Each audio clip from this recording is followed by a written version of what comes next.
But where we went from 455Y, where it was not in there, and then it was in there, I don't know how it got there or how we missed it, because neither my client or I appeared to have realized it was there and it came in. Are you saying that you did not read this document before you all signed it? No, we read it and signed it. I can't dispute that. And we are back. We are back. Thank everybody for watching our videos. We definitely appreciate it. And I want to give a special thanks to our 4 first members who joined. You can see their profile here on the screen. Will you join us? Come on, y'all. Link in the description. Also, please take a quick moment and hit that like button. You know it helps us. So by helping us, you help yourself. Now check this out, y'all. Today, this trial has on the stand the lawyer for Monk Tonk. So Monk Tonk just finished up testimony. Now his lawyer's on the stand. Now I want to call y'all's attention to the fact that the previous witness was Woody. Woody's lawyer, both Kayla Bumpus and Melnick, they both testified in court. So at this point, we have 2 witnesses, 3 lawyers, and all 3 lawyers for these 2 witnesses have testified at this point in this trial. Now, the real part of this testimony comes near the end, which you see in the coming up, right? This lawyer for Monk Tonk, you're seeing here that they're saying they missed on the factual acknowledgement that they somehow missed when they signed, when Monk Tonk initialed and signed this factual acknowledgement, that somehow he was unaware of number 8. And number 8 has to do with the unfortunate demise of Donovan Thomas, y'all. So you're going to see this as this develops. So again, we want to thank our new members. We want to thank everybody who's going to sign up as a member today. We want to ask you to like, to comment, subscribe, and let's get into it.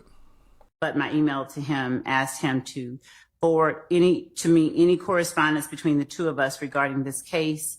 Anything related to prior iterations need to be turned over or reviewed in camera by the court. I've provided what I need to ensure that the emails that I have make up the entirety of our correspondence via email or text. Would you please provide those to me tonight?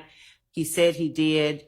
I'm checking now. Okay, and it looks like you were just reading that off of your phone. Is that a text that you sent to Mr. Wright? So you were just reading that verbatim?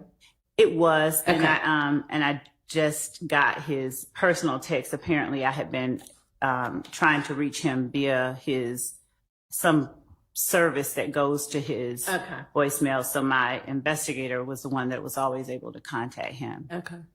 So I'm signing on now. Okay. And so he had said that he sent something out to everybody last night, but nobody seems to have received it. Just me. Just to you. He said his words were sent. That's what he said. Sent. Okay. But so I'm going to wait to see if there's any response, but because my understanding was that the court's instructions were that either Ms. Love or one of us was to email and copy everyone on that email so we could all be apprised of the conversations that's going on back and forth. That hasn't happened. That's correct. Judge, that Mr. Adams is correct. I do apologize for the informality. I am not 100%. And I was just trying to make sure that I got what the court requested. So I'll delegate to another person on another occasion to, do that. But I had my phone in my hand and I was there and I wanted to make sure that it got sent. And I'm looking at a Gmail thread that I'm going to try and send to everybody. It looks like this is something that Mr. Wright sent that I can't open in terms of the attachments. I'm just going to forward it. Okay. And then maybe you could write an email to Mr. Wright and copy everybody and ask the same thing and ask him to respond to everybody. Yes, I sure will. Thank you. Which I think is what I asked be done yesterday. It is. Yes. Otherwise, I could have sent the email. As correct. originally planned. Yes, I assumed it would be done the way that I instructed. Let me, while I'm thinking about it, Judge, let me say this also. There was reference made to whether or not Mr. Wright or anyone else responded with anything that would be right for an in-camera inspection. So it just occurs to me that on last week is when Mr. Wright was identified by the state as a potential witness. That's when they indicated they subpoenaed him. Right. At the time that he became a witness, any correspondences relevant, germane to his testimony would have needed to have been turned over. That would have been their obligation.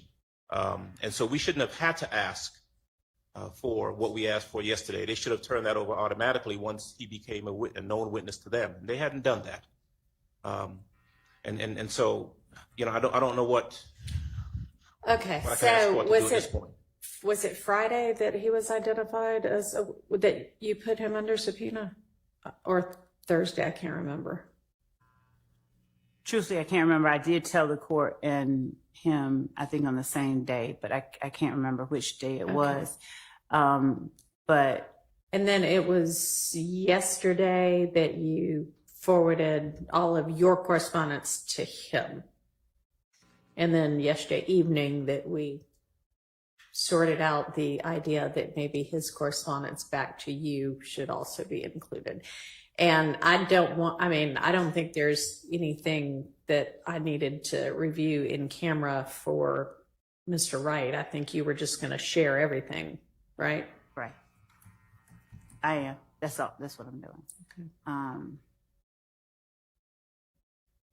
Please. With regard to the attorneys for the other defendants who have pled, co-defendants who have pled, as far as I know, those attorneys are not under subpoena or planning to be called by the state at this point, correct? No. Okay. No. So we're sort of in a different situation with regard to them.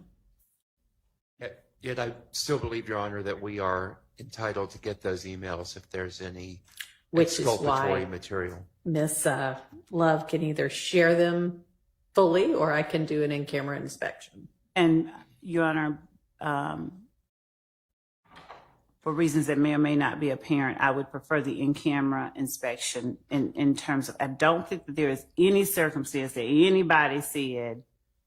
Okay, we'll just get them Yes. gathered together and get them forwarded to the court, please. Thank you. And so I'm looking at, he did send something. I didn't see it on my phone this morning. I see it came at 10:24, so I forwarded just that whole thing. I haven't opened it. I don't know what's in it. And then he said, he also sent, here is an ancient one from 2015, not related to this, just showing I'm checking my entire email, and one I sent over the weekend. All right, so I guess when you all get that, you can take a look and see whether you still want Miss Love to do everything by email as well, or whether whatever Mr. Wright sent back will suffice. And then next time, I really would like for you to follow the instructions that I give you, please. He sent to me, all right, and requested that and I think the first one I failed to include Mr. Wright on, so I included the email that I just sent to everybody in that last one. Okay. And when the court instructs, I will approach. All right. Thank you. All right. Everybody can be seated. And before we pick back up with Mr. Wright, let me just, while I'm thinking about it, I know there had been a couple of inquiries, I think maybe from the jury and from attorneys, about what our plans were going to be for Election Day, November 5th. And my plan is to have court that day. And good morning again, Mr. Wright. How are you? Good morning. Mr. Wright, yesterday we were discussing representation of clients that you've had and your responsibilities as it relates to them. Would you tell the jury what it means to make an entry of appearance when you begin to represent a client in Fulton County Superior Court? When we are hired to represent a client, and this is really civil, criminal, anything, you make an entry of appearance with the court so that you are officially letting the court know, I have been retained to represent this individual in whatever the matter is. That entry will generally, that's right. That, I'll just sit back. That entry of appearance will identify the court, identify yourself, identify the client, and basically shows your role that you are officially in that case. Is it required that you make an entry of appearance anytime that you begin to represent a person in a criminal matter in Fulton County Superior Court? Yes. Okay. And once you make an entry of appearance, does that announce to the court, the state, and any other attorneys that are interested that you solely, along with whomever you designate, are the person that is representing that person? Essentially, yes. All right. And once you make an entry of appearance, are you bound to that person until you yourself just, better question. Yeah. Once you make an entry of appearance, can you unilaterally decide, I'm tired of you, I'm gone, and do nothing else? Let me answer it in two ways. In terms of the court seeing you as the official representative or the authorized representative of that person, until you're released by the court, you remain that person's attorney as far as the court's concerned. Sometimes there may be a falling out or just a parting of ways between attorneys and clients prior to that. But until you get the court's approval on a motion to withdraw or substitution of counsel, but until you're released by the court, you remain that person's attorney. Would you tell the jury the steps that a criminal case, for instance, when you send in an entry of appearance or file an entry of appearance, is it always at the same place in a criminal proceeding, at the very beginning, middle, end? It really depends on when you're retained by the client or the client's family. Sometimes you can come in the very beginning, before a case is indicted. That's when you hear words like prelim or first appearance or things of that nature. Or much later on, at indictment, where you have arraignments and other initial proceedings for indicted cases. Or sometimes you're hired much later in the process. The case may be on the trial calendar already. So it really varies with each case. When do you actually come on board? Do you recall the stage of trial or the stage of the criminal process for case 22 SC 183572, this particular case you're testifying in, or the predecessor indictment that this superseded? Do you recall the point at which you filed an entry of appearance for Antonio Sledge, the point in this case, not necessarily the date, just where the case had gotten to? I don't remember the exact date that I filed an entry of appearance, but I was involved in the case before it was indicted, meaning he was affected by this case long before indictment. So we had some initial things, a preliminary hearing, and things of that nature that we had to deal with. So I can't give you a date, but very early on, even well before the case was indicted, I was involved in the case. Okay. And when you say you were involved in the case, are you specifically referring to what ultimately turned out to be this indictment? Yes. All right. When you have filed an entry of appearance and you remain on the case, and the case is placed on a trial calendar here in Fulton County Superior Court, and it reaches, say, a final plea stage, would you explain to the jury generally, not fully in detail, but what final plea means as you understand it here in Fulton County? Okay. To give you a quick primer on criminal cases. Once the case is formally charged or indicted, you have an arraignment. That's where you formally plead guilty or not guilty. Then you have what we call sort of discovery. That's where the state provides what their evidence is. The defense, we file motions to suppress, motions for more discovery, motions for experts. I mean, a variety of stuff, but we're sort of developing the case to make sure we're getting everything out and sort of on the table.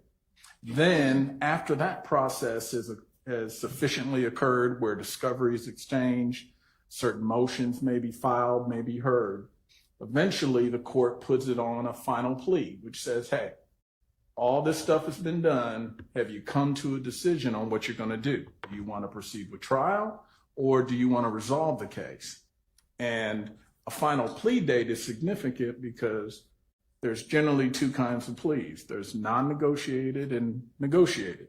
Before we get into that part, are you able to encapsulate without going further down the line into non-negotiated and negotiated and all of that? Are you able to just encapsulate what that date is? In terms of what a final plea date? Yes. Well, final plea is your Fisher cut bait date. All right. Okay. And on that Fisher cut bait date, are your only options to enter a plea, go to trial, or do you also have the opportunity or ability to request something different than either going to trial or entering a plea? I would add a third. Take a plea, go to trial, or beg for a continuance. So sometimes you can get it, kick the can down a little bit and say, hey, we need more time. So one of those three, and it still brings you back to final plea date is either At a later time, though. yeah, at possibly a later time. It's, are you going to take a plea or do you want to go to trial? All right. And are there any particular reasons that might guarantee you a continuance? Any particular of any sort? If there's a major issue with discovery, something that either hasn't been disclosed, sometimes a medical condition of the attorney, the client, something extraordinary generally. Some courts are a little stricter on holding that final plea date and holding our feet to the fire, and other courts are a little more flexible. Were you to tell a court that you simply are not ready, you cannot be effective, are you generally given a continuance if you request one? Generally, yes, and I would caveat depending on the judge, depending on the court. Some courts, again, are much more firm and strict because, again, they're trying to keep cases on track. Right. Will you know what the court is going to do without asking? Generally, if you've been around long enough, you've gotten to know the tendencies or the requirements of the different courts, yes. Let me ask a better question. Can you state with certain whether you're going to get a continuance if you don't ask for a continuance? Your Honor, I'm going to object for relevance. Sustained. All right. So, are you able to tell the jury if you were Mr. Sledge's attorney even before this case was indicted? Mm-hmm. Did you appear with Mr. Sledge at a plea and arraignment? Was there a plea and arraignment for him that you were a part of or someone on your behalf? I'm not sure. Okay. And to explain that, this case occurs. I have a heart attack in March of, 22. So from that March 22 and then heart surgery, I'm off the grid, out of practice essentially until December. So of 22. Okay. So I'm out of pocket for about 9 months. So there are things which may have occurred before that, like, and I just don't remember if the arraignment had already occurred or not. I'm not sure, but I may have missed some things in that 9-month period when I'm on leave of absence. When I came back, I think arraignment, everything had already occurred, because I think we were already quickly moving towards trial calendar. And were you already in conversation with the state during the time, even before you appeared back in court, regarding this case and your client? Before December 28, 2022. I believe the sequence was in November. The state sent sort of a inquiry email, and I then contacted my client to firm up, hey, am I still your guy? Am I still your attorney? And are we going to be moving forward? And I think they also had to know, are you ready to come back? And who do you mean? Well, my client. And I also had to make sure that, hey, I've passed all the tests. I've done everything necessary to be able to resume my practice. Everything fell into place. I did come back. And by December, I think, was when I started to communicate that, yes, I'm still his attorney. And we started to move forward with different things. I'm showing you what has been marked as State's Exhibit 450 Yankee. Would you take a look at that? And Your Honor, it's the 450 Yankee you've identified previously. Thank you. Without reading into it, without reading it out loud, rather, would you please look at it and tell me if you recognize the document that I have placed before you that is labeled 450 Yankee? I do. All right. How do you recognize it? This was an email that was sent to me, like I said, in November.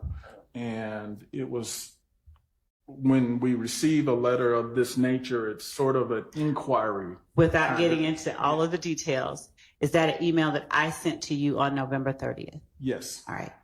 Is there an attachment to the email that is also a part of State's Exhibit 450 Yankee? Yes. All right.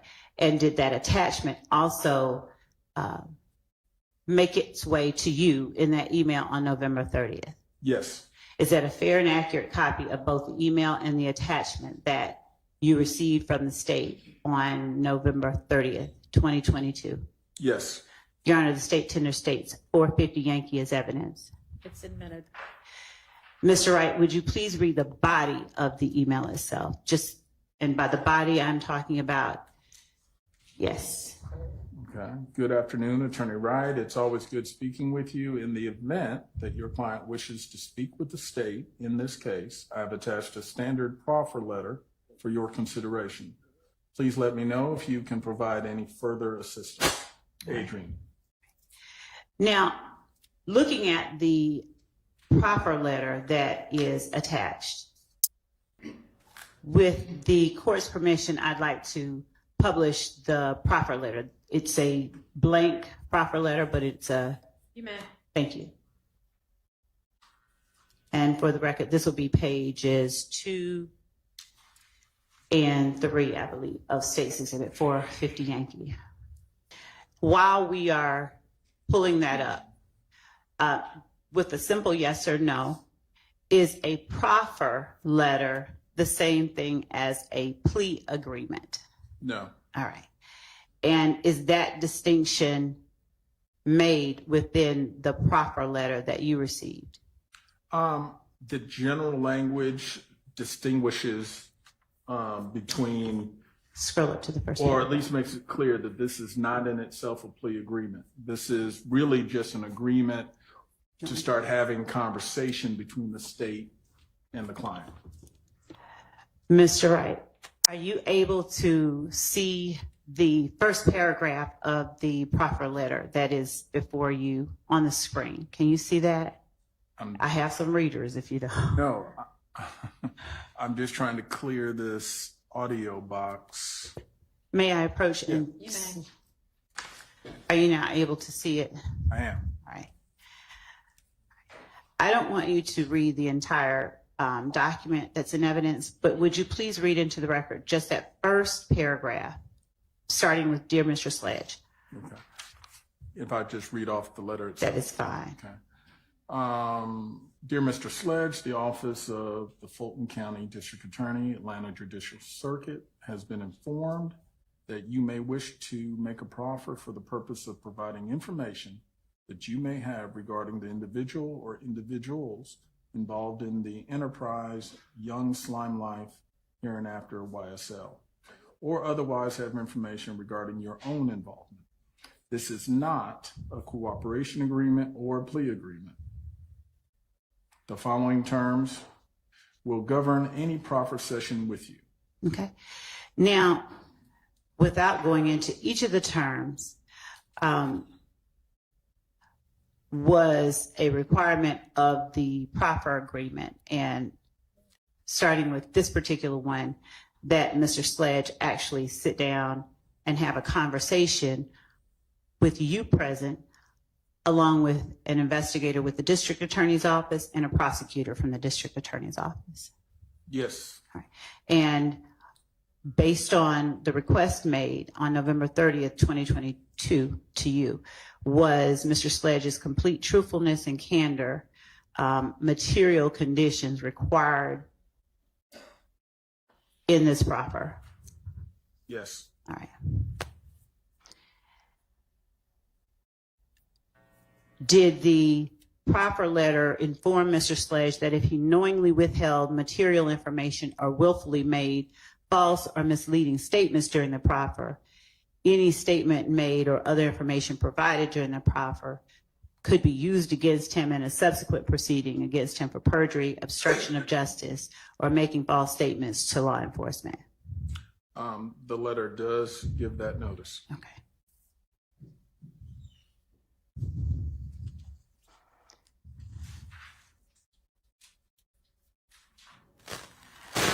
Does the letter also inform your client that if he or any person acting on his behalf subsequently takes a position in any legal proceeding that is inconsistent with what is contained in the proffer, whether in pleadings, oral argument, witness testimony, documentary evidence, questioning of witnesses, or any other manner, the district attorney may use the statements in this proffer and all evidence obtained directly or indirectly in any argument and for cross-examination, impeachment, or rebuttal evidence? It does say that. All right. Barring those circumstances, was it your understanding that the proffer would be used against your client? Generally, when we do a proffer, it's sort of a, whatever you say, it's sort of a, what a queen for a day. You get to say it. Explain queen for a day to the jury. You get to basically say whatever you're going to say and it not come smack you in the face, meaning it's not going to be used against you and hit you over the head with whatever you tell them. It's a way that the state evaluates the information that you have without you being in a position where, well, now that we've had this conversation, you're using it against me. Well, I never should have said anything to you. So that is, the proffer is designed to sort of both sides be able to feel where the other side's coming from without anyone lessening their legal position. And have you just described what your understanding of this proffer agreement or proffer request was? Correct. Any proffer on state, federal, I sort of hold that general opinion. Okay. It's a case-by-case basis, whether it's good or bad. So let's talk specifically about the language in this proffer. Does paragraph 2 of this proffer read, the Office of the Fulton County District Attorney, herein after referred to the district attorney, requires complete truthful statements from you. Any statements made by you at this proffer cannot and will not be used against you in any grand jury proceedings or at trial against you in the district attorney's case in chief. No statement made by you during this proffer will be used against you to increase any future recommendation by the district attorney as to an appropriate sentence for you should you be charged in this matter. However, this agreement does not apply to any previous statements you made to law enforcement officers. Your Honor, Yes, sir. I'm going to object under relevance and also 403 waste of time. Your Honor, Yes.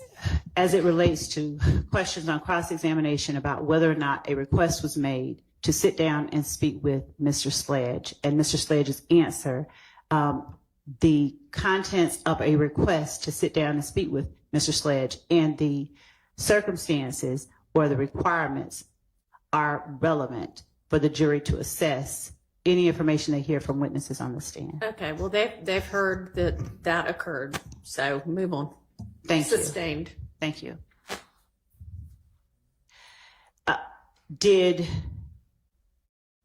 your client agree to sit down with the state before entering into plea agreements with the state? You know, I don't have any memory of us actually doing the proffer. I was going to ask you if you have a signed proffer agreement. That might help refresh my recollection. I remember receiving the proffer, at least the proffer letter. And then later on, we ended up in a plea negotiation, but I don't recall us actually executing the proffer process before that. Do you recall any verbal communications with the state conveying that your client did not wish to give a proffer? Do you recall any? Hang on. Objection, Your Honor, leading, it's suggesting an answer. I'm not suggesting an answer. It requires a yes or no answer, but it does not suggest one or the other. Overruled. Do you recall any verbal communications with the state? Again, because I don't have any recollection of actually doing the proffer, I do not think that we were in a position that we accepted the invitation for a proffer. I also have a specific recollection that a few weeks later, I then, based on some things which were sort of happening with the case, reached out to you, knowing the proffer had been extended and knowing, okay, I'd like to have some more discussion about maybe resolving this case. Okay. Did any part of that involve your lying or your client agreeing to sit down with me to have discussion before he entered into a plea agreement?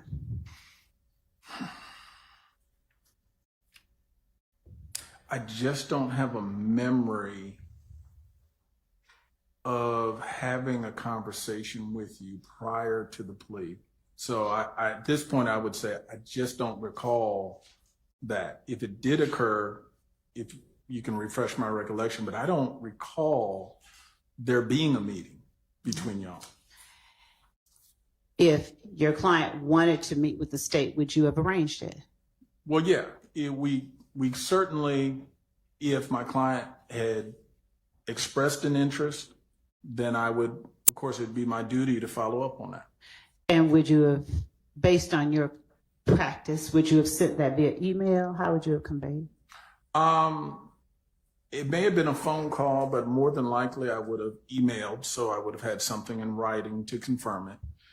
Without reading out loud anything that's on 460 Yankee, do you recognize correspondence from you to the state contained in 460 Yankee? Does that correspondence accurately reflect or contain the entirety of the correspondence that is listed within 460 Yankee that you sent to the state?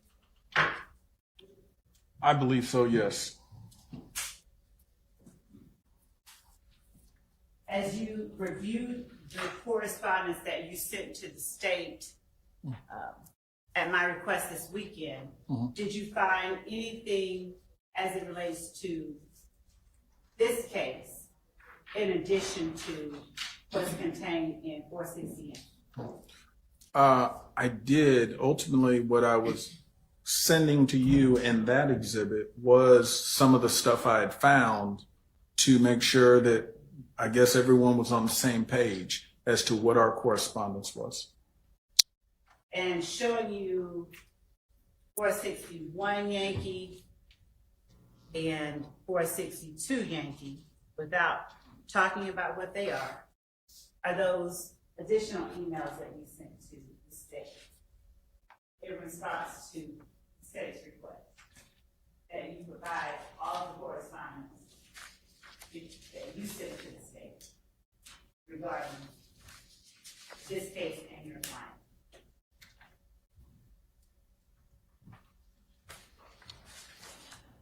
Yes, this does look like an email that I sent, which was a compilation. Same kind of thing, sending you old emails regarding this case. Do you see anything between State's Exhibit 460 Yankee and 461 Yankee and 462 Yankee that is materially different from the correspondence you sent to the state regarding your client's case? I do not.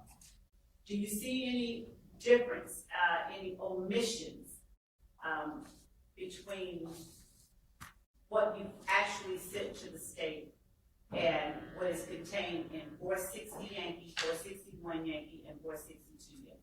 I do not. Your Honor, I'm placing with Ms. Winfrey 450, which is met minute. I'm now going to ask you if you would take a look at 451 Yankee, Your Honor, and this has already been labeled and provided to the court and to counsel for the case. Would you just take a look at 451 Yankee? Does 451 Yankee accurately reflect correspondence sent from the state to you on December 27, 2022 at 4:57 p.m.? Yes. All right. I'll hold that right here, okay? Looking at 452 Yankee. And when you look at it, after you've read it to yourself, would you tell the jury whether 452 Yankee accurately reflects correspondence sent from the state to you on December 27, 2022 at 5:06 p.m.? It does. You see any material alterations? I do not. Looking at 453 Yankee. Does 453 Yankee accurately reflect correspondence sent from the state to you on December 28th, that's Wednesday, December 28th, 2022 at 1:45 p.m. and that's 453 Yankee?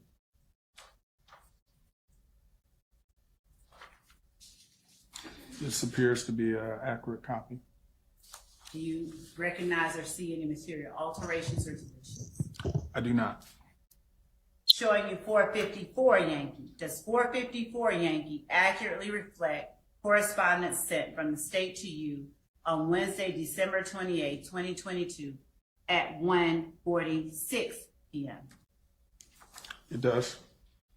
Showing you states 455 Yankee.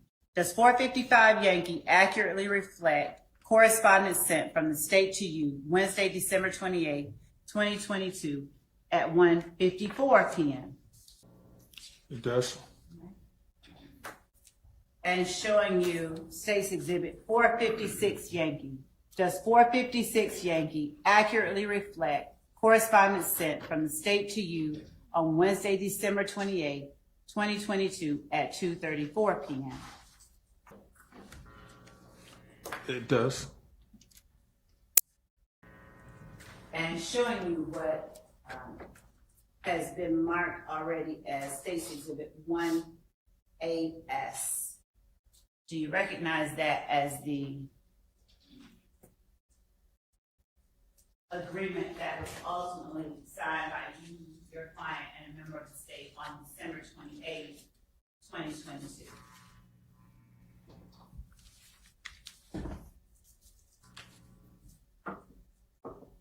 Yes. And looking at State's Exhibit 444 Yankee, is that an identical version of 1AS? It appears so. Do you see any material alterations or deletions? is the document that for the purposes of the plea agreement was labeled 1AS, and for purposes of this trial was labeled 444 Yankee. Was that document signed and agreed to before or after the documents that you just reviewed that have been labeled as states 450 Yankee and 451 through 460 Yankee? I'm sort of lost. Your question is, were the last two signed No. after receiving the other ones? That's why I'm not sure of your question. Thank you for that. All right. Are you agreeing that the Yes. Your Honor, I believe that. Overruled. Your testimony is that 444 Yankee and 1AS are the exact same documents, so I can just use one? Correct. All right. So the document that is 1AS, was that signed after State's Exhibit 450 Yankee was transmitted to you? Oh, let's not do them individually. Just ask the question again, and maybe he'll understand it the next time. It's just a time Let's try sequence, it. right? It was. Okay. So, my question to you is, the document that is labeled 1AS, was that signed before any of these documents that you just reviewed were transmitted? That's my question. Okay. Let me answer it this way, because I want to make sure I'm on the same page. How about asking for the clarification you need? The How la- about let him answer, and maybe he'll be able to Yeah. answer what it is that you're trying to get at anyway. the documents you've been showing me were all drafts of the plea agreement that were works in progress as we were proceeding. The first couple were the day before the plea. That's why they're in the evening. Then when we showed up to court that next day, while I think the format was y'all were in a conference room, I was in the back and shuffling back and forth, but you would email me, and that way I would go over the different versions with my client. But what you just showed me were different versions which were evolving as we were getting closer to a plea agreement that we would execute and sign. The signed one, which is this 1AS, was the final version that ultimately got executed, that he signed, and you could see, I guess, with Judge Glanville when we did the plea, that was the one executed. Ultimately, I have some concerns, but I'm acknowledging this is what we signed. This is what we ultimately did for the plea agreement, and the other renditions or iterations were showing the progress going from point A where we had no agreement to expressing what our concerns were to getting an agreement hammered out. So all those were before this one. Thank you, that was the only question. Thank you. Okay. Did the state ever request to talk to your client without you? No. Did you ever offer up your client to talk to the state without you? No. Was the only way that the state communicated with your client through you? Correct. Either through me or with me present, but not by himself. At the point where December 28, 2022, where this case was soon to begin trial, were there options that you had in terms of going to trial, taking a plea, or asking for a continuance?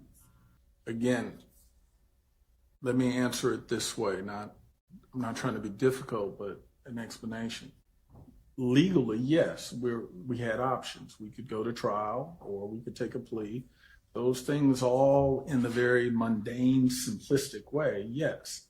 But then as a practical way, my client didn't have the resources where he could hire me to conduct a year-plus trial. So those resources weren't there. So he also expressed other concerns he had unrelated to the trial. So you'd have to ask him as to what was going through his mind. But there are a lot of different factors that go into that. It's just not a simple yes, no. But yes, did we have different legal options he could choose? Yes. But why he made the choices he made, that's something you'd have to ask Mr. Sledge. All right. And is it safe to say in here during the time that questions of those sorts were put upon Mr. Sledge? Yes. All right. And when you spoke about your client not having the resources to conduct a year-plus trial, did you ask to withdraw from the case at that point? I did not. Ultimately, whether or not I would ask to withdraw and remove myself so he could either try to get appointed counsel or get new counsel, that would come after he makes a decision of what choice does he make among his different choices.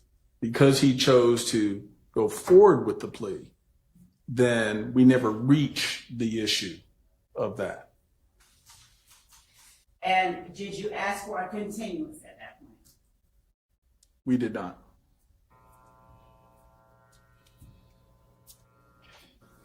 Well, I don't believe we did. However,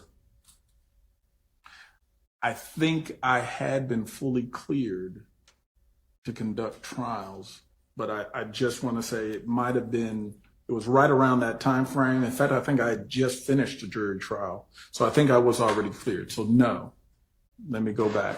We did not ask for a continuance.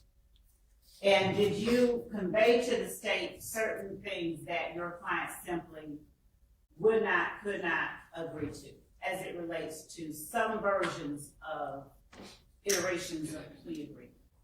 Yes, without talking about what they were? Understood. Okay. What I'm saying is we definitely discussed different things that based on where my client's position was, where the state's position was, some things we were able to work out as demonstrated in the different iterations, and then there were some things we could not. And Mr. Wright, my question is, were there things that your client insisted, or that you insisted on behalf of your client, that the state changed in Yes. its final form? Were there things? I don't mind any explanation. I'm going to say yes, and here's the explanation.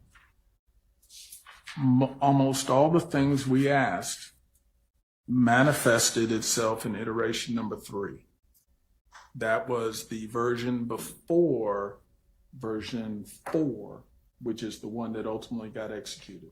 So when we were looking at version 3, we saw everything and we're good to go. Version 4 introduced item number 8, which was not what he wanted. And is version number 3 the one that is marked State's Exhibit 456 Yankee? No, this is not. When I'm referring to version number 3, Do me a favor, I'm going to give you all of the ones you just looked at. okay, And would you identify by exhibit number, which one you're referring to as version number 3? I'm going to remove 456. Your Honor, excuse me. Before the witness answers that question, do you mind if Mr. Shaw and I step up and take a look at the exhibits? We're just not sure that we have. Sure, that's fine. Which one would the court like for me to give to? Give those to all. Your Honor, may I please remove them from Mr. Wright's possession? Let them confirm that these are the ones that they were given yesterday. Yes, and then give them back, yes. Thank you. And if they have the ones. I they think it's prepared. for which one is which. Okay. I did name them on the. I know, but yeah. This, yes. And so to the extent that the counsel for the defendants have all indicated during the break that they would like redacted from any prior iteration, anything that was not included on the final states 1AS, the final plea agreement, to the extent that that number 4 on states 452 Yankee gives context to that number 4 on states 460, it would be necessary to be included to show that that was something that the state put on there that it believed to be true, that Mr. Sledge said no, and this was his response through his attorney.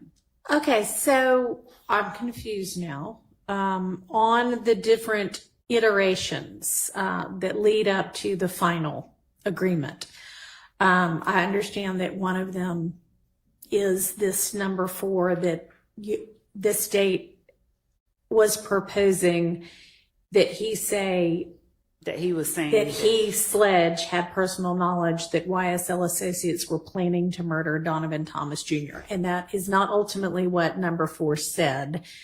But are you saying that in response, are you saying that the defense wants redacted the earlier version of number 4?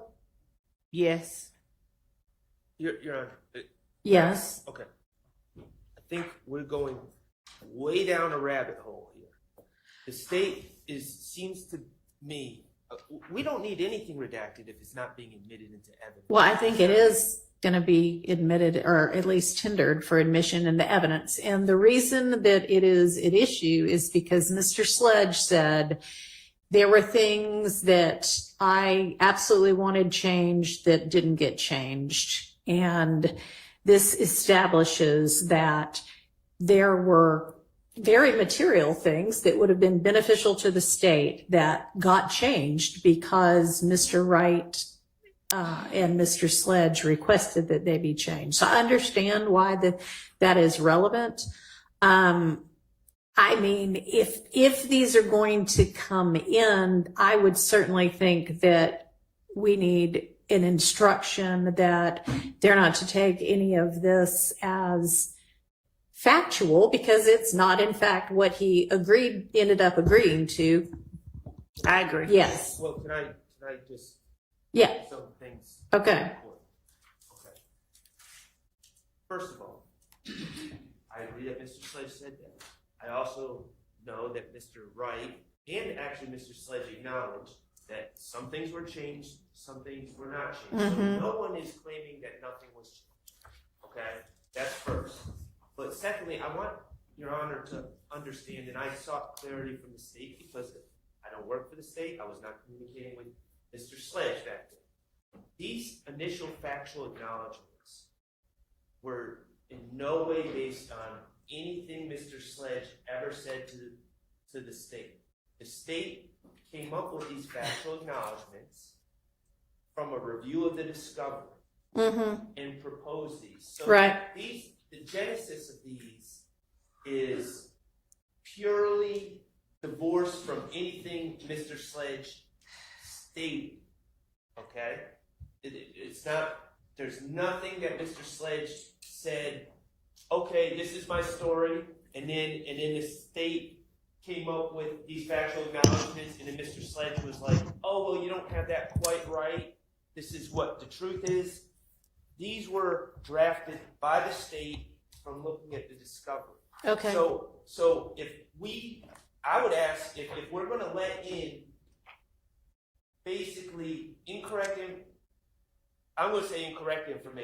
information that Mr. Sledge has never agreed to, and we're going to expose the jury to this, I think we need to be a little stronger with the instructions and say these were drafted by the state and not based on anything Mr. Sledge said. Because I've been doing this for a while. All right, I get your point. I get your point. And y'all, this is why I had us come a half an hour early, is because 8:30 to 9 was when we were supposed to be figuring out what was coming in, etc. But so Ms. Love, are you not in agreement with redacting things that didn't ultimately come into the final agreement? Correct, for the reasons that the court earlier alluded to, and also. All right, and you do realize that some of what might come in like this, if the version of number 4 comes in that is a proposal that YSL Associates were planning to murder Donovan Thomas Jr., that there are concerns with putting that type thing before the jury. Well, I do want to hear the court. I do want to understand fully the concerns that all of them that exist. And ordinarily, I would simply leave it at this. Yes, I know there are concerns, but in as much as Mr. Sharp has indicated that, well, his version of reality, mine differs slightly, and I would not go so far as to characterize. I'm not going to give an instruction that says this is not based on anything. Okay. Well, can I just respond to that though? But if you're not going to give an instruction, Judge, I am going to give an instruction I understand, but if this even comes in. this is the problem. If this comes in, I think the jury would want to know, well, where did the starting point come from? And the only way we could bring it to the jury, because I didn't really know until this morning, to be honest, where the starting point was. It's always been a question of mine. How did these even get the first version? Where did it come from? The only way we could really bring that to the jury is to call the drafter of the acknowledgments to the stand, who I assume is Miss Love, and ask, well, these acknowledgments that you drafted, when did you draft them? Was it based on anything Mr. Sledge said, or was it based on the discovery? Because, and I'm being 100% forthright here as an officer of the court, Your Honor. I've never been a prosecutor, but I was under the assumption that there was something that Mr. Sledge said that led to the first statements, and then it was like an editing process. But the first version was not based on anything Mr. Sledge said, and that's important, because the jury has to determine, okay, did the state just come up with these, or did Mr. Sledge say certain things and he's backing out of them now? And if we don't make it clear to them that Mr. Sledge was not the genesis of even the first version, I think that question becomes unanswered, and the only way other than an instruction would be to call Miss Love to the stand. All right, Miss Love, what's your response to that? Your Honor, one, again, the idea that this. All right, I don't need I'm not trying to full blown my response. rehash of everything. What is your? Let me re-ask. What do you propose? I propose that the court instruct the jury that it is to take as fact no information contained in any iteration of the plea agreement unless that assertion or that factual acknowledgement is in the final version to which Mr. Sledge. Let me ask you this.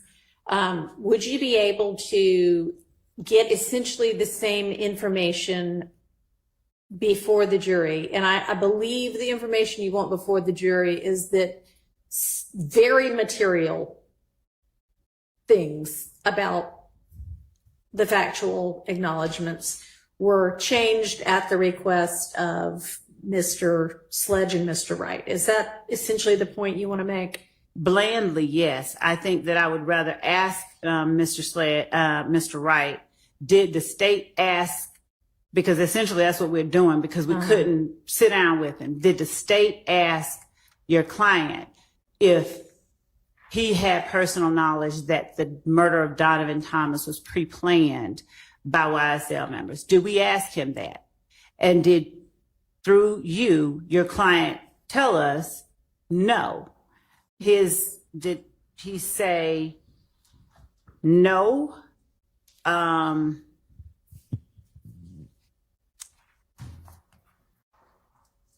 Is there one or anything that you have a record of that occurred between when 452 Yankee was sent to you and 460 Yankee was sent from you. Okay. Without saying what it is, because we haven't entered anything as Okay. evidence, do you have a record of any correspondence that occurred in the middle?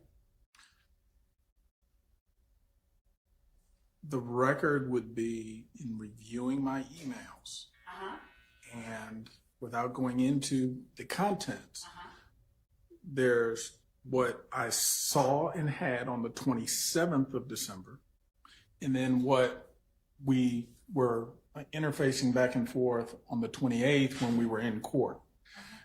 Do you, looking at 452 Yankee, is 452 Yankee, did you say earlier that that accurately reflects an email sent to you on December 27th? I did. But I'm looking and thinking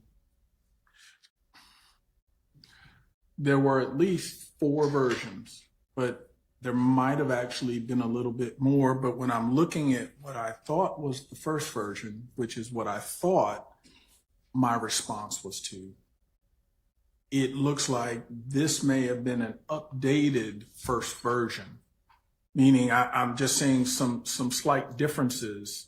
That's why I'm hesitant to just say, yes, that this is it. I can't say, is this iteration that was in that process of getting us to the end? Yes. All right. Are you able to say if there is any material change from the number 1 under the factual acknowledgement section from 452 to whatever version you're looking at that you think you might have been responding to? To jump just number 1 under factual acknowledgments. Number 1. okay. Number ones are Don't one say is what it is. one is the same. Okay. My only question relates to number 1. Okay. All right. And so as it relates to number 1 on the factual acknowledgments that you were responding to when you sent 460Y, is that number 1 the same as in 452Y? Yes. Is that the same in the document that has been admitted as 1AS in a prior hearing? Let me just to.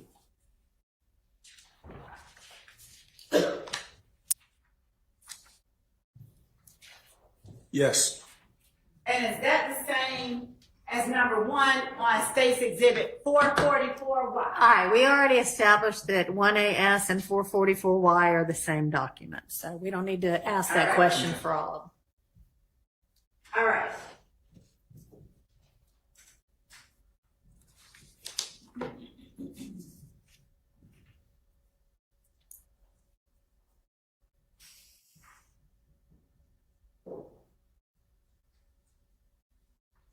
Did you convey in 460 Yankee that I have in my hand that you did have?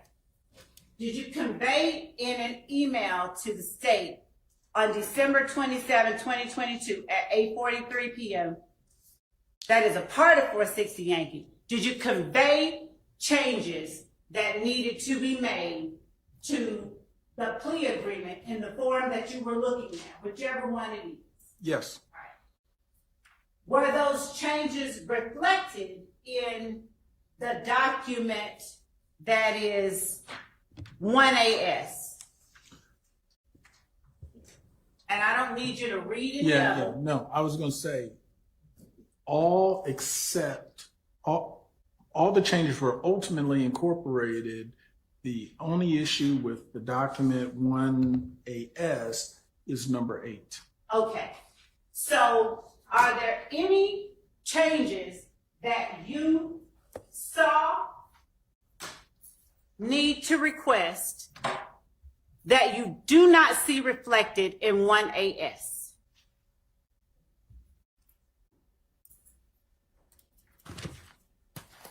And they don't have to just be in States 460. Are there any changes in 1AS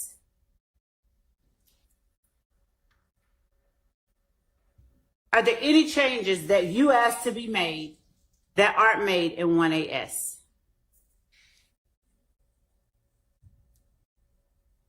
Material changes. What I'll do is Number by number on. first with number 3, we indicated Wait, you cannot say Okay. what's in there. Okay. I just need you to roll it. number 3. I don't know of any ruling that the court has made that says he can't indicate what the change that he requested being made. And that's what I understand that he was about to explain. Your Honor, it's going to get into. So the question was, are there any changes that were requested to 1AS that were not made? So he's entitled to answer that question. Okay. And if you want a full answer, we don't know what he's going to say. So Yes, is the final So document that that question- got signed. right. So given all of our discussions, Ms. Love was trying to be careful about careful. So if you're objecting to,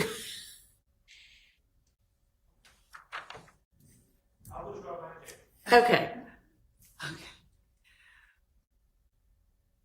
So, Mr. Wright, would you just follow along with me and let's do this exercise using only the numbers under the factual acknowledgement section in document 1AS. May we do that? Yes. All right. The So, Can I make a suggestion? 1AS is, or a version of it, 444Y is in evidence. Would it be beneficial to display it? Your Honor, my understanding is it's not in evidence. 444Y is, and 1AS is the same document. so I don't Is it not? believe it is. And I Please do. and Your Honor, if we can approach, I can explain. We already discussed this at the bench. Okay. No, you're right. I remember. Okay, never mind. just saying numbers, correct. If we could just use the numbers, I would say. and I'm going to address them one. Is that okay? Sure. All right. So, was there a material change as it relates to number 1 of 1AS that you requested that was not reflected in number 1 of 1AS? No.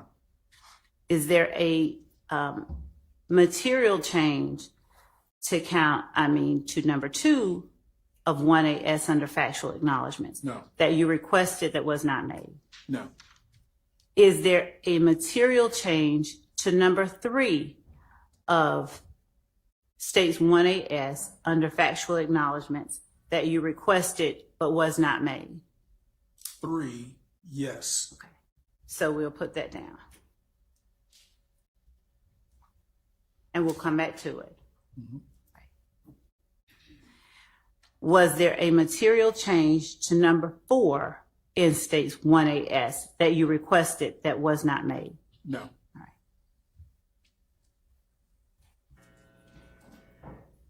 Was there a material change to number 5 in states 1AS under factual acknowledgments that you requested that was not made? No. That Mr. Sledge requested that was not made?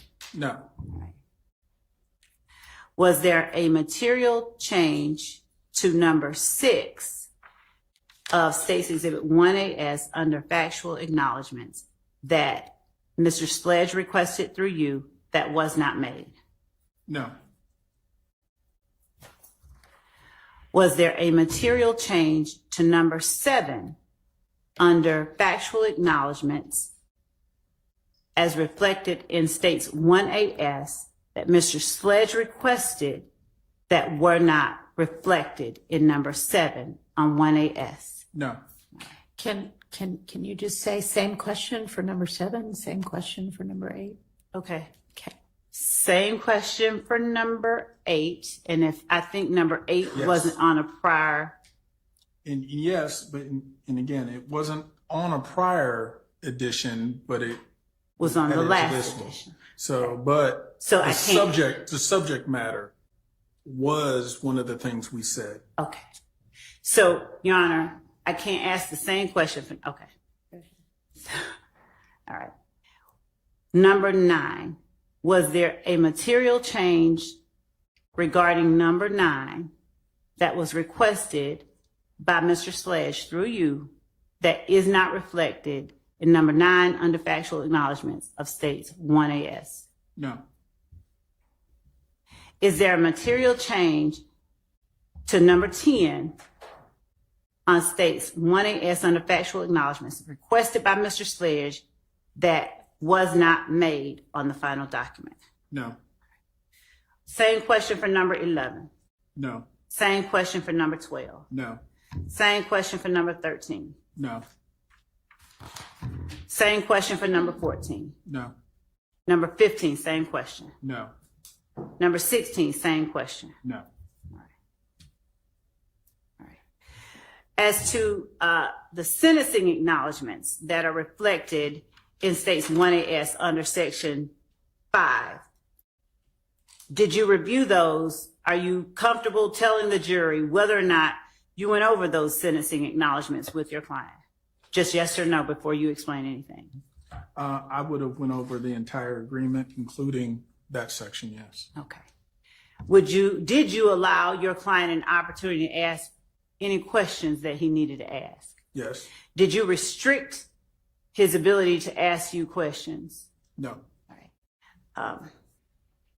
Based on your knowledge of over 15 years of interacting with your client, did your client appear comfortable asking you anything he wanted to ask you? yes, Did you answer your client's questions as thoroughly as you could possibly do in your capacity as his attorney? yes, Did you answer them in a way that, based on your 15-year knowledge of him, you believed he fully understood?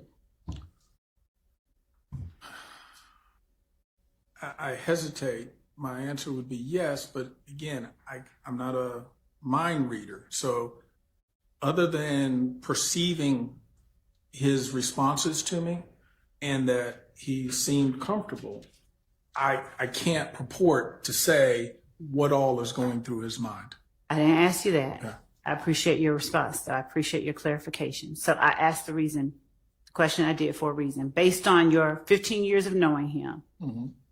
did he give you any indication that he did not understand any one or more of the provisions under number 5, sentencing acknowledgments, which are in 1AS? No, And when you said yesterday that you had represented Mr. Sledge in 2 cases over the last 15 years that were felonies and one that was a misdemeanor,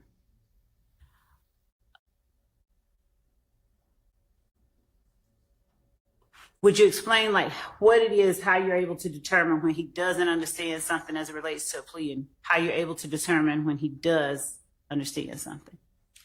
What does he do when he doesn't understand something? well, Your Honor, I'm going. Same objection. Sustained. How do you decide that something needs more clarification when you're interacting with Mr. Sledge? with Mr. Sledge or any other client, I just need Mr. Sledge. well, the point is, I'm going to state what's, I guess, in front of us in terms of what any particular paper is going to say. Make sure that it appears to me that he understands it. Give him an opportunity to ask any questions if he doesn't understand it. And then in a document such as this, where he's going to initial, that's just another way of him indicating that he has seen it.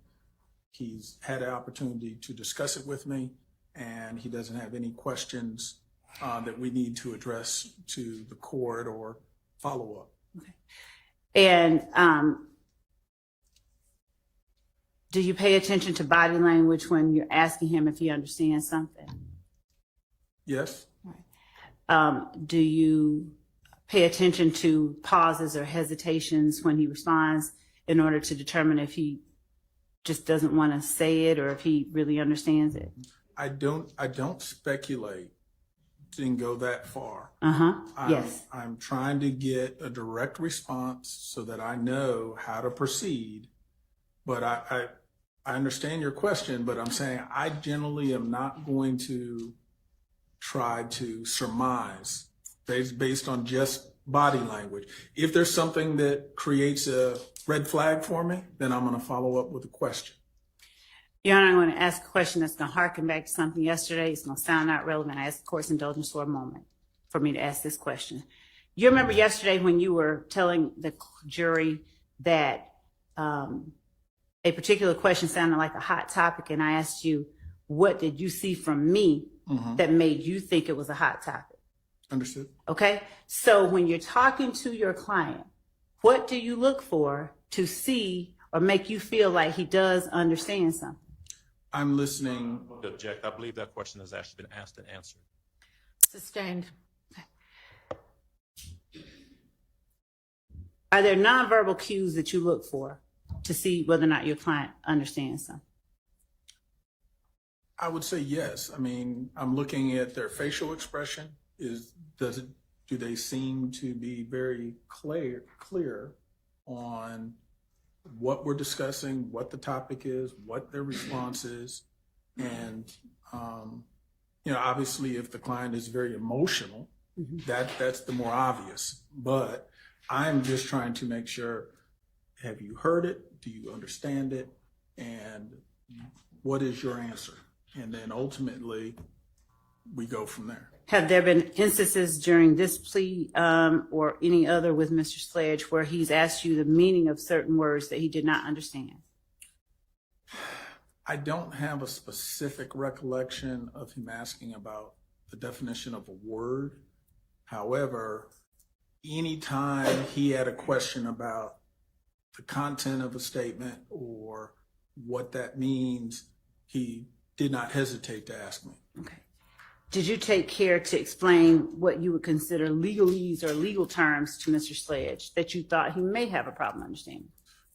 Anything that is of a legal effect, legal character, I'm going to make sure he understands in very plain terms, him or any client, what that means. Did you go over each one of the 6 sentencing acknowledgments, both before and at the time that Mr. Sledge signed or initialed the 6 sentencing acknowledgments in States 1AS? Yes. And what about the last paragraph underneath that 6th sentencing acknowledgement? Did you go over that with him before and at the time that Mr. Sledge signed the document that is labeled 1AS? Yes. All right. Is there anything you haven't talked about that you now can think of that makes you feel in any way there was something he didn't understand? Objection calls for speculation. Sustained. All right, let's go past that. Thank you, Judge. When you signed States 1AS, was it at the same time that Mr. Sledge put his signature above yours? It would have been immediately after, yes. All right. And on the same date that it was signed by the DA? By the assistant district attorney that is indicated? Usually he'll sign it, I'll sign it, then I'll present it to you and then get your signature. Okay. Was there any material addition that you asked to be included in State's Exhibit 1AS that the state refused to include? There was no addition, no.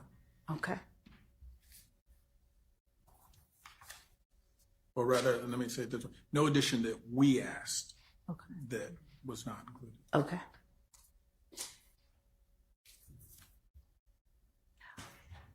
Was there something you requested be taken out of the plea agreement that is a part of states 1AS? And I stopped that question right there for a reason. Is there something you requested be taken out? Yes. And is it contained within a number? Number 8, Okay. And at what point did you request that number 8 be taken out? even in the very beginning in my initial email, we were given an indication that he did not have information. Wait a minute, you're getting into it. I'm asking you about a time frame, just a time frame, because of From the very beginning. Okay. That was one of the things that was an issue for us. was number 8 included in any previous iteration I would have, before states 4?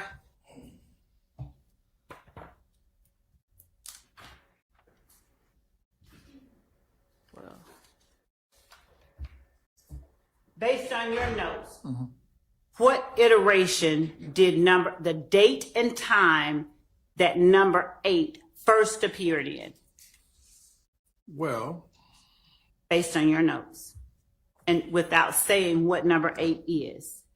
understand. And let me work my way backwards. I'm going to look through the earlier iterations, but I can tell you the one before this exhibit, which for my records was iteration number 3.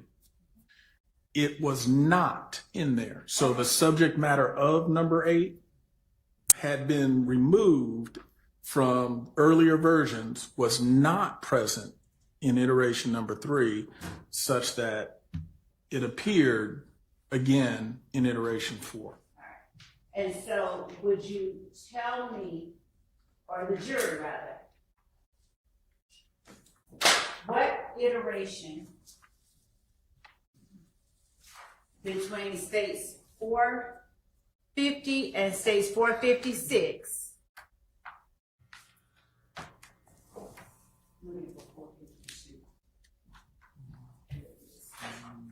and including states 452, what iteration of that agreement did number 8 first appear in, just by date Okay.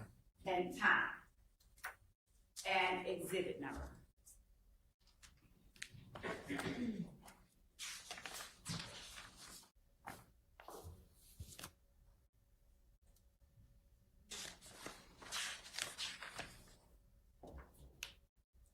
If it's in there.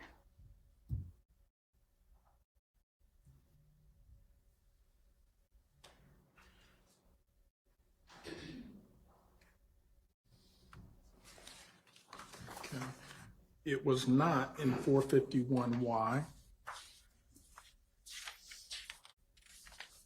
Do you understand the question I'm asking? Well, no, I am. I'm sorry. I'm answering in a way where So iteration by iteration, I'll be able to say if it appears at all. I do not believe it appeared in any prior iteration in that form, but I'm looking to just make sure the subject matter, if it did, I can answer your question and say it appeared in this. if you find it, then point it out, but otherwise, just read to yourself.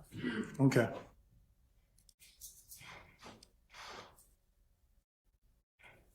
Okay. In 452Y, number 4, the subject matter of that appears. Okay. It does not appear in 454Y. Just if you see it.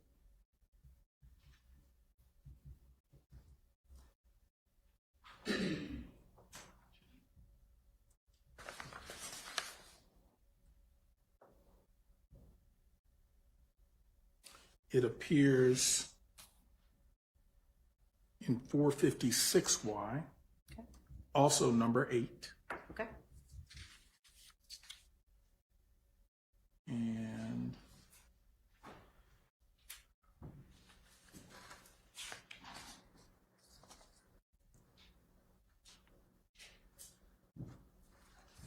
and I had skipped over 455Y, but it does not appear in 455Y.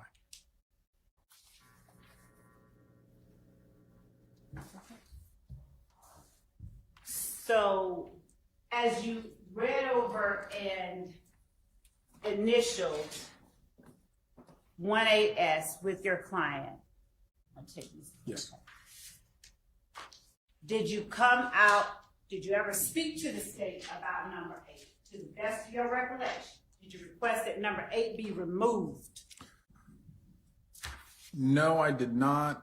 I have no recollection of seeing number 8. I understand my client initialed it because I can see his initial. I also understand it may have been enunciated by the state at the plea, but where we went from 455Y, where it was not in there and then it was in there, I don't know how it got there or how we missed it, because neither my client or I appeared to have realized it was there and it came in. Are you saying that you did not read this document before you all signed it? No, we read it and signed it. I can't dispute that. But how that number, when that was something from the very beginning we were contesting, I can only say we missed it and it's in there. All right. And when you say you were contesting it, how did you contest it? Without saying what you said, but how did you contest it?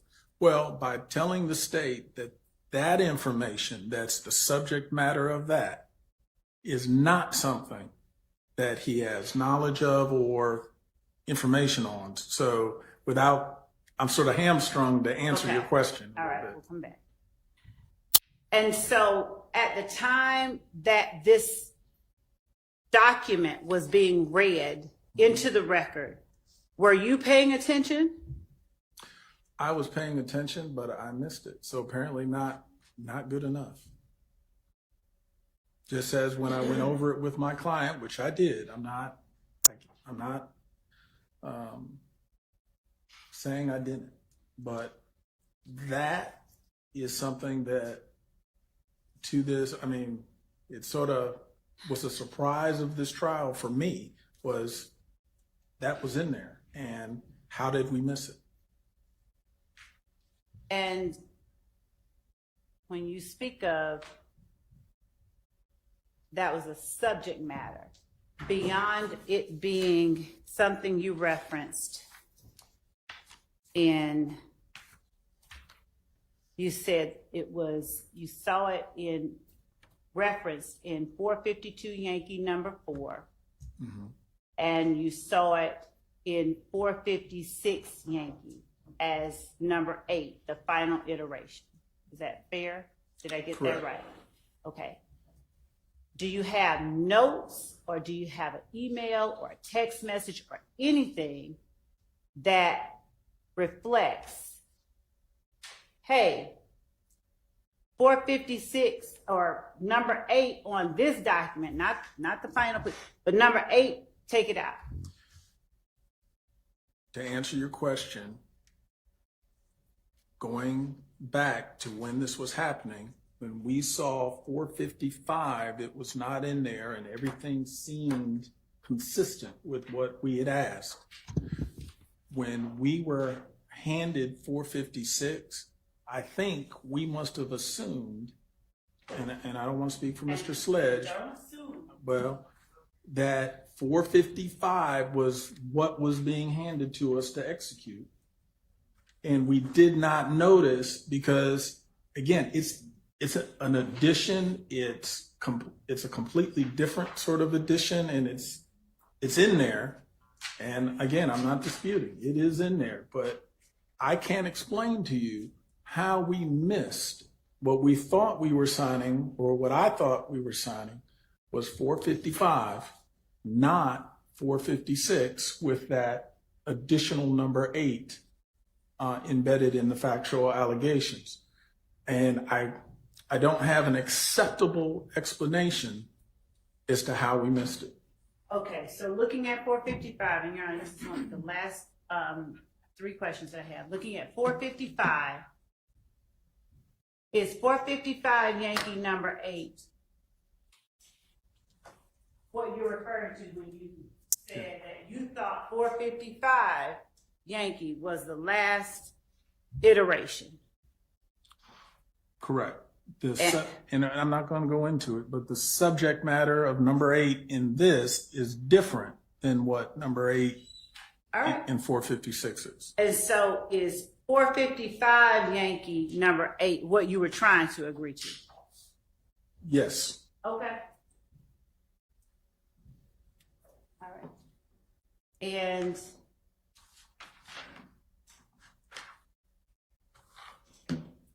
does 455 Yankee have 13? How many factual acknowledgments are in 455 Yankee? 15. And are there 16 in State's Exhibit 1AS? Here you go.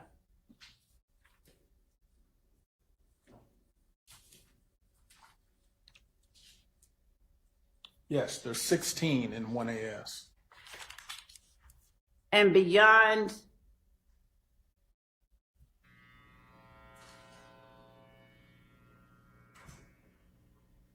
was there anything in particular about number 8 on 1AS that you brought to the state's attention at any time before now? In the very beginning,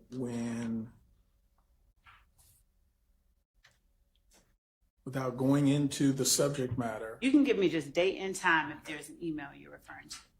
on December 27th, the email at 8:43, item 4 Okay. was related to the subject matter of item 8. Did you respond specifically to item number 4? I mean, did you respond specifically to item number 8 when you wrote item number 4? Hold on one second. I'm looking for the iteration I had when we sent those responses. It may be, I guess, the first version or first updated version. Then, because I think I've got my stuff intertwined now. Okay. But what I was going to say, because I was going to reference what the subject matter of number 4 is. You can't do that. Right? Well, not out loud, but what I was going to say is, yes, it's the same subject matter. And were you speaking specifically to a number 4 in a previous iteration when you wrote and responded to number 4? Correct. All right. Your Honor, thank you. I think that